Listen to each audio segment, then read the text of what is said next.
Après avoir passé plus de 1000 heures sur Blender et 1500 heures sur Unreal Engine, il était temps pour moi de créer mon propre jeu vidéo. Bon certes, j'ai déjà fait un fangame du jeu Ultra Kill qui m'a appris beaucoup de choses, mais cette fois je vais faire un jeu plus ambitieux. Et puisque je suis matrixé par Elden Ring, mon jeu sera un Souls-like, et j'essaierai de corriger les infimes erreurs présentes dans les Souls, comme la rigidité du personnage, les zones trop grandes pour rien et la caméra gaze, et d'autres petits trucs en m'appuyant sur les points forts de ce genre, comme l'exploration, les zones interconnectées, les environnements et les ennemis variés, et beaucoup d'autres choses. Et pour commencer, il fallait que je modélise un personnage, et j'ai fait une première version dont je n'étais pas très satisfait. Donc j'en ai fait une autre et j'avais malencontreusement créé le chevalier de Dark Souls 1, et je m'en étais même pas rendu compte. Donc j'ai modifié les couleurs et ça passe parfaitement. J'ai ensuite modélisé une épée, puisqu'on pourra trouver et équiper différentes armes sans restriction liées aux stats, ce qui évitera de rebuild toutes les 2 secondes. Et pour ça, j'ai créé une liste de variables qui contient le nom de l'arme et sa description, ainsi que son icône dans l'inventaire, ses dégâts et beaucoup d'autres choses. Et j'ai créé une autre liste qui répertorie les différentes animations d'attaque pour chaque type d'arme. Mais pour tester tout ça, il me fallait un truc à taper. Donc j'ai modélisé un ennemi qui ne servira qu'à tester les armes, et le système d'ennemis qui, vous allez voir, est assez complexe. En gros, dans les Souls, les mobs ont plusieurs options. Ils peuvent par exemple se déplacer de façon aléatoire, suivre un chemin ou rester sur place. Et lorsqu'ils repèrent les joueurs, ils ont plusieurs possibilités. Aller à gauche, à droite, en arrière ou en avant, durant des durées aléatoires. Tout dépendra de leur niveau d'agressivité. Et lorsqu'ils seront assez proches de vous, ils vous attaqueront. Et c'est assez simple à retranscrire en blueprint. Ce qui est plus dur par contre, c'est de faire toutes les animations de déplacement. Car pour chaque mob, il faut au moins une animation de marche. En avant, en arrière, à droite et à gauche. Et c'est très long à faire. Donc pour l'instant, ils pourront juste reculer et avancer. Et bien sûr, attaquer lorsqu'ils seront assez proches de vous. Et pour qu'ils aient plusieurs patterns, j'ai créé différentes suites d'attaques. Et le jeu choisira aléatoirement une de ces attaques. Mais qui dit attaque dit aussi esquive. Donc j'ai fait une petite animation de roulade que je trouve assez réussite. Et j'ai enlevé quelques frames d'invulnérabilité à la fin de l'animation, pour qu'on ne puisse pas juste spam les roulades. Et avec tout ça, j'avais quand même une bonne base pour faire un jeu.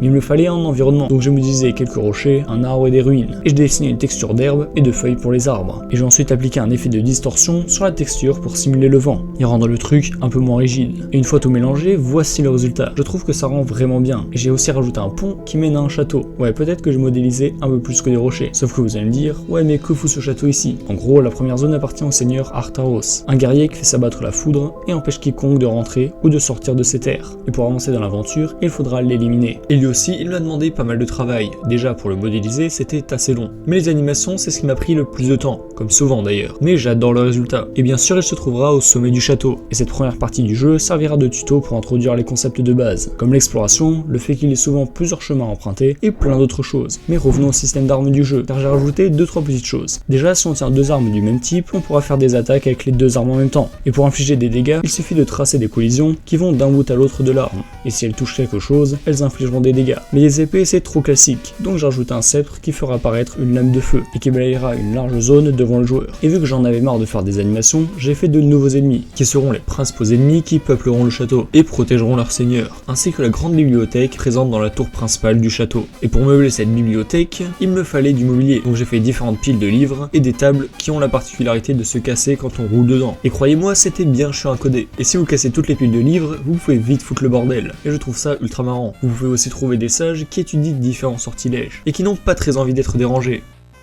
Bon, on est qu'au tout début du projet, mais le jeu est construit sur de bonnes bases, pas comme sur le fangame que j'avais fait où le code était très bordélique. Là au moins je pourrais rajouter assez simplement beaucoup de fonctionnalités, sans avoir à repasser à la main sur chaque ennemi du jeu. Mais bref, si le projet vous plaît, likez, partagez et abonnez-vous, c'était LegoFroc, à plus.